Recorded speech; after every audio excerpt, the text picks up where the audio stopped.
Hmm. Welcome back to Nick Lenz's Comic Corner Classics, known classics. This is episode number 22, 15, and Doubleshot number 2109. Like the case last two episodes, Bloodshot and Cable. First up we have is Bloodshot Volume 2, The Rise and Fall. This contains Bloodshot Volume 3, issues 5 through 9. Yeah, this one actually contains 5 issues, the last one contained 4. Yep. Now, this one basically continues what we saw last time, where we have Bloodshot on the run with two ladies. Now, does he sleep with them? Not necessarily. He goes basically after, he tries to take down. Basically, the whole thing that's one he's trying to Project Rises Spirit. That's most what he's doing these issues. Still good. Give this book a 9.5 out of 10. You might be thinking, wow, that's really short. Well, it's still Dwayne Jasinski doing the artwork here, the writing, excuse me. With artwork by Man Garcia. He does pretty much the first 2 issues in here. Issues 5, 6, 8, and 9. 7 is now by Matthew Clark. Interesting. Andrea Azzelli, who I think that was actually his last issue. Looked like Rise and Fall. It looks like it's just a complete 5-parter. Yeah. Yeah, that's when he's just trying to take on Project Rising Spirit. That's mostly put exactly what's going on here. With a little bit of continuation of what happened in the previous story arc. I mean, it definitely does feel like the very next chapter, per se. What's going to happen next, you might ask? Well, Harbinger is next. Harbinger Wars. Yep, that was next. You're thinking, really? It's going that particular crossover? Yes. Yes, indeed. It's almost like, though, you think of the first 9 issues as the first, saga of this run. And with that, there's a handful of trades that they go for this run. And that's it. Alright, next up we have is Cable Volume 4 Homecoming. This one, of course, is the final trade to collect issues from Cable Volume 2. Yes. You're thinking, wait, if you do this, is there... Well, you already reviewed Messiah War. How many is left? 1. Just Volume 2, and that's it. This contains issues 21 and 25 of Cable Volume 2.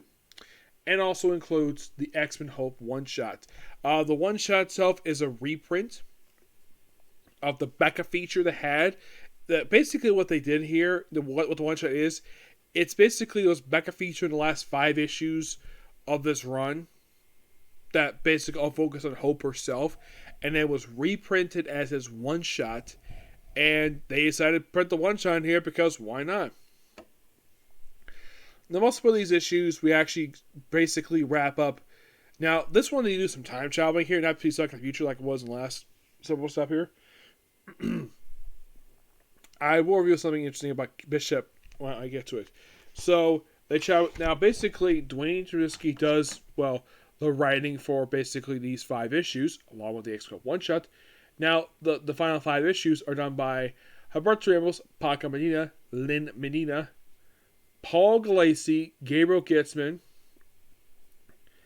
Alejandro Garza, Giancarlo Garzura, and Dennis Cohen, Robert Capilla, Maria Tabo, Carlos Chavez, Sada Ferreira, and Juan Velasco. The artwork for the X-Men Hope one-shot is done by the late Steve Dillon. Now, other people who worked on this one, all the artists, I've actually met Humberto Ramos. Very nice guy to be a person. Other guys all work on Strange Academy. But he's the only one out of all these artists I've actually met. Oh, by the way, Hope's outfit here, she actually will continue wearing that for a while. She wears this outfit for the next several years. And I think as of recently, she's still kind of wearing this outfit. So mostly you have it where you have Cable and Hope in space, and they do like a space whale, and then of course she better go back to the present, and then of course they supposedly have Bishop kill Cable. Nope, that doesn't happen. Bishop's arm gets destroyed. They're able to go back in time. They'll get to basically they go to various different time points in the history. Like this one point, they go 2220. They go to 1706. They go at various points, like this revolution. One point, it looked like Cable's going to die, but nope, not really. And throughout these issues, they're just basically trying to figure out a way to get back to present day.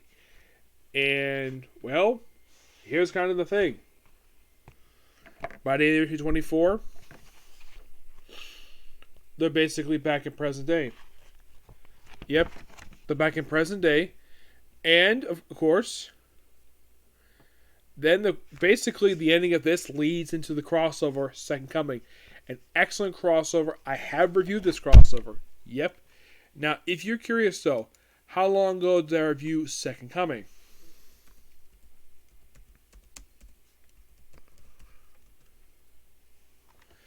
Second Coming I reviewed 9 years ago. Yes, 9 years ago. I think it was during my second year of my reviews, maybe. Yes, it was episode 65. That's when I reviewed it. I didn't. If you look it up, the episode itself was only a few minutes because it was Second Coming, the actual trade itself, and the companion book. Excuse me. Now, Second Coming, if you don't know what the heck this crossover is simply put, basically what this book was leading to. Second Coming is also the final part of the Messiah trilogy of crossovers. Because first you have Messiah Complex, then Messiah War, and Second Coming. Second Coming was something they've been building for over 3 years. They built up this crossover. And sadly put, during the course of the story, it's mostly put also stuff that was built on pages of X-Force because Narosha led to this too. X-23 was moving the roster of X-Force. She, of course, will come back to the book. Believe it or not, actually with the most recent run with the most recent issues that came out for X-Force. Cable himself joins X-Force because his book was concluded with pretty much prior to the start of Second Coming. And they're basically just in present day, trying to get to the X-Men, which are based on Utopia. That is basically something else altogether. Yeah, they got there. I'll review 25 and just basically a little bit of synopsis of the Second Coming crossover. The main villain of this crossover is old X-Men villain Bishop, who, like Lucas Bishop, basically Bastion is his name. Yeah, Bastion, who, like in the case of Bishop, is a Scott Lobdell character. Bastion is basically a merger between Master Mold and Nimrod. That's what he is. This was also the second ever crossover at the time that he was the main bad guy for. The first being Operation Zero Tolerance, which is the cross that came right after events of Onslaught for the X-Men anyways. So he unleashed himself and the resurrected X-Men villains, well, the ones that are bigots on the X-Men. And throughout the course of the story, Bastion died, though it was retconned a few years later that he actually survived, thanks to basically coming to one of his drones for some reason. Yeah, they retconned it in the pages of X-Men Blue, and they got killed off again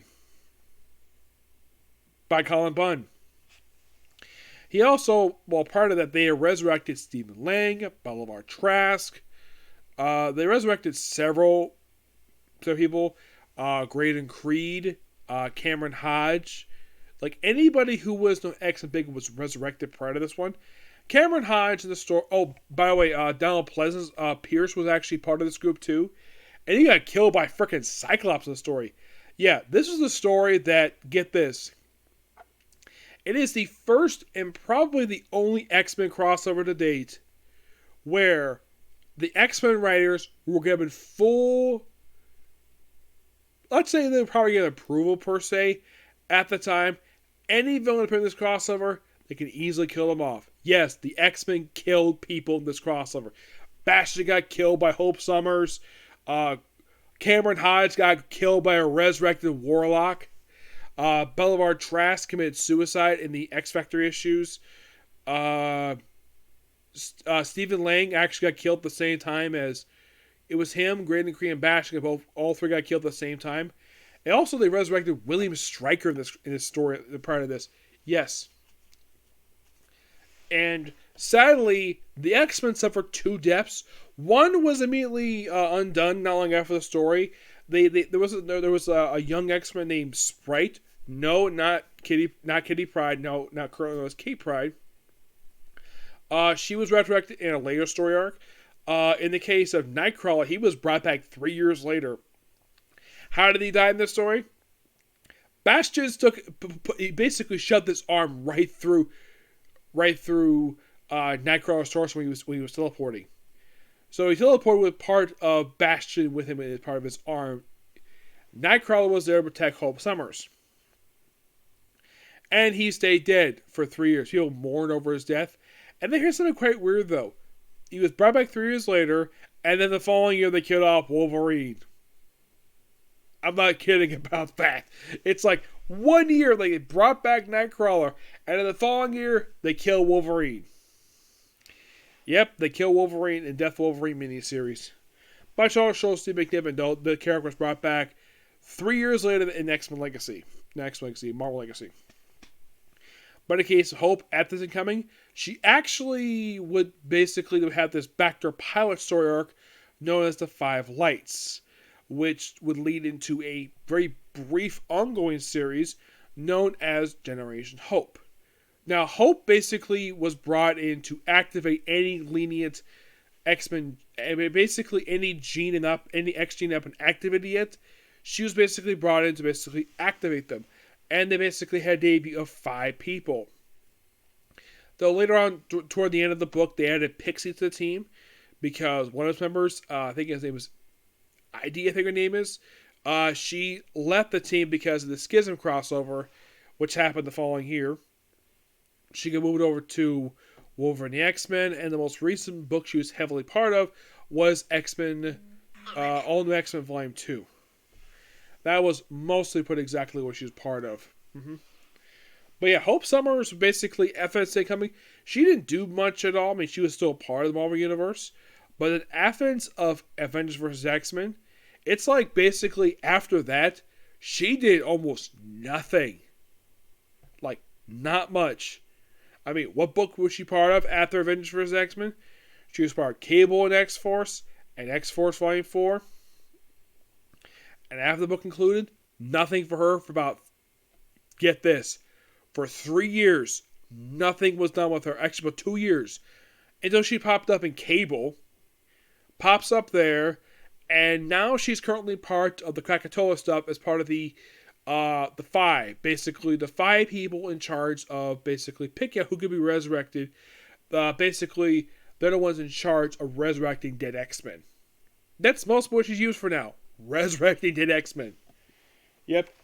Excuse me. But what about this issue 25 here? Now 25, this probably wasn't actually planned, but here's the thing about this issue. The issue of this issue was actually initially titled Deadpool and Cable number 25. Mostly put, it's just Deadpool interacting with the events of the Cable book. Yeah, that's mostly put what it is. It's, as far as I can tell, I think this was the only time I can think of that Deadpool was written by Dwayne Straczynski. I can't think of any other time. I think maybe one other time after this one. But it's like basically him recapping the events of this book and Messiah Complex. That's mostly put exactly what this book is. It's him interacting with it. Then we have the Hope stuff. But yeah, this book here is, of course, really, really good. I thoroughly enjoyed it. I give this book roughly a 9.5 out of 10. So, what about Volume 2? That will come in the future. I will try to track that one down, and once I get the hands on that one, I will finally put this volume behind me, which means the only volume left to go for Cable is just Volume 1. You think, wait, Volume 1's the one left? Yeah, it's like in the case of New Mutants. Only one volume to go for New Mutants, and that's just Volume 2. Because Volumes 1, 3, and 4 are all done. Just Volume 2 and 2 miniseries left in the Mutants. Cable, mostly, but for him, it's just his first volume, and like 2 or 3 miniseries for him, and that's pretty much it for Cable. But if you think of this book in particular, it's more of Hope's book. It's more like Cable is there, and it's more like developing Hope's character over the course of developing Cable. I don't think there's much of an issue with that. But I do appreciate, though, that the X-Men writers It's like they did initially plan to do Second Coming. Like that basically, you could say the X books from basically 2017 2010 were very heavily planned out. We had 3-year Odyssey with this stuff. Utopia, which happened with this, with her become part of Utopia. Utopia itself would last for another 2 years after this series wrapped up, and then it was destroyed. Though it did make a brief return in the pages of All New X-Men Volume 1, and the island was never seen again. But mostly put, it's basically Asteroid M that was held up by a pillar built by the Atlanteans. Yep, seriously, it was built by the Atlanteans. It's the Atlantean pillar. It has 2 functions. Number 1, keep the island up, and number 2, be a residence for the Atlanteans because Atlantis was destroyed. That was mostly put exactly what this pillar was meant for. I don't know what happened to the pillar because it was. I don't remember ever hearing it was ever destroyed per se. Maybe it was when Utopia was changed to a floating island thanks to the events of that particular crossover. But here's the sad thing about Cable. Not long after this, see, Cable was also another casualty of the events of Second Coming. Yeah, he was actually the third casualty for the X-Men side. Yeah, he died toward the end of the crossover, and he stayed dead for 2 years. He was brought back for Avengers Extinction, which you would think he would take part in the events of the AVX crossover. He didn't. Because as soon as that miniseries wrapped up, he was seen again for over a year until Cable and X-Force started out the following year. Yeah, it's almost like Marvel would know what to do with him. And then, of course, here's some questions about Cable. That after X-Force Volume 4 wrapped up, this was in 2015, I think it was. I think he was not used very much at that point in time. I mean, as far as I could tell, I don't think he was featured much in anything I could think of. No, nothing I could think of. It's like he was used very sparingly for a couple years. Then he got another series again. And then once the series wrapped up, then he got killed. At the start of the X-Men Extinction miniseries. Yes, he got killed by a kid version of him. By the way, this was in 2018 when this happened. And he stayed dead for 2 years. Well, they brought him back at the end of the Gary Duggan Cable series, which was a run which was basically featured the Kid Cable. Yep, and I have reviewed that one. That was actually a pretty fun series. And here's the thing about that book. Did you know that was the only book that where the art throughout the entire run that was longer than a handful of issues? Out of all the books got canceled, it was the only one where the artwork did not change. Phil Noto did the artwork for all 12 issues. Yep, he did. Phil Noto's a great artist. He should get a lot more work than he does. But Cable, if you wonder where you can find him currently, he's the page of X-Men Red. That's where you can find him. Hope, currently, I believe she's in Immortal X-Men. That's where she's in currently. That's the book she's in currently as of right now is Immortal X-Men. But Bishop. What happened to Bishop after this book wrapped up? Well, here's something exciting about him. He wasn't seen again for 3 years. He didn't die. He was stranded in the future for 3 years and came back. He got long hair and a really long beard. And a lot of the book basically, like, one of the major plot threads to explain what the heck happened to him. After that book wrapped up, I believe was in like 2014, I think the book wrapped up, because it led to a brief X-Force book. After the book wrapped up, he was not seen again until he popped up, I believe, in Astonishing X-Men Charles Show, which was a really good series. That lasted for 12 issues. And you might think, okay, after that run wrapped up, what did he do after that run wrapped up? It was in 2018. He didn't do much after that book wrapped up. Well, he was not part of the 16 Writers run. Oh no, he was dropped from the book. He like Cable was used very sparingly over the years, like very, very sparingly, and as of currently, He has a miniseries right now called Bishop's War College, where he basically goes to an alternate reality and encounters all the X-Men who are all black now. Alternate universe, what do you expect? Yep. But yeah, not much to say about these two. They're good. Okay, so that's going to be pretty much it for particular review. Stay tuned for tomorrow. My reviews for One Piece. Hopefully get a chance to Doctor Who. Eden Zero. Demon Slayer. And maybe some comic corners. It depends. Okay? Next video. Bye.